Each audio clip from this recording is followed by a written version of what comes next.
အားလုံးပဲမင်္ဂလာပါမြန်မာဖူဘောနီယိုအားကစားသတင်းမှကြိုဆိုပါရစေအခုတစ်ခါတင်ဆက်ပေးမယ့်အကြောင်းအရာကတော့ဖာနန်ဒက်ရဲ့အလန်းစားမြေမကျသွင်းကိုနဲ့အတူလိပွဲနှစ်ပွဲဆက်နိုင်ပွဲရယူနိုင်ခဲ့တဲ့မန်ချက်စတာယူနိုက်တက်အကြောင်းပဲဖြစ်ပါတယ်ယူနိုက်တက်အသင်းကတော့အခုတစ်ပတ်မှာပရီးမီးယားလိပွဲစဉ်လေးအဖြစ်ဆောက်တန်တန်အသင်းနဲ့စိတ်မေရီကွင်းမှာတွားရောက်ကစားခဲ့ရပြီးဖာနန်ဒက်ရဲ့အလန်းစားမြေမကျသွင်းကိုနဲ့အတူလိပွဲနှစ်ပွဲဆက်နိုင်ပွဲရယူနိုင်ခဲ့တာတွေ့ရပါတယ်အဲ့ဒီပွဲမှာတော့နီးပြအဲရစ်တဟန်အနေနဲ့အနိုင်ရလက်ရရှိဖို့အတွက်အကောင်းဆုံးပြင်ဆင်ခဲ့တာပါ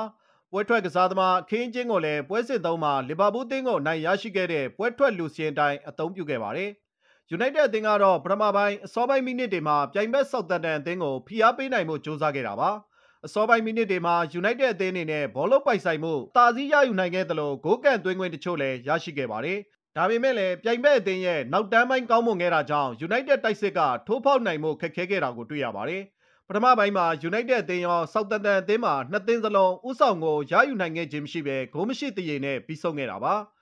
ဒုတိယပိုင်းစမှာတော့နှစ်သင်းစလုံးကစားသမားအပြောင်းလဲပြုလုပ်ခြင်းမရှိဘဲပထမပိုင်းကကစားသမားစီရင်အတိုင်းပဲဆက်လက်ကစားခဲ့ပါတယ်ဒုတိယပိုင်းစောပိုင်းမိနစ်တွေမှာလည်းယူနိုက်တက်ဘက်ကဆောက်တန်တန်အသင်းဘက်ကိုတောက်လျှောက်ဖိအားပေးကစားနိုင်ခဲ့ပါတယ်ဒုတိယပိုင်းပွဲချိန်55မိနစ်မှာတော့ယူနိုက်တက်အသင်းဟာပထမဆုံးဥဆောင်ကိုရယူနိုင်ခဲ့ပါတယ်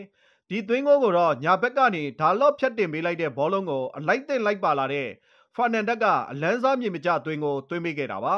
နောက်ဆုံးမိနစ်တွေအထိရင်ခုန်စိတ်လှုပ်ရှားပွဲခိုက်တန်းနေနဲ့ပွဲပြီးချိန်မှာတော့ဖာနန်ဒက်ရဲ့တလုံးနဲ့သောသွင်းကိုနဲ့ယူနိုက်တက်တို့ဟာအဖို့တန်အနိုင်၃မှတ်ကိုရယူနိုင်ခဲ့ပါတယ်အဆုံးထိကြည့်ပေးတဲ့အတွက်ကျေးဇူးတင်ပါတယ်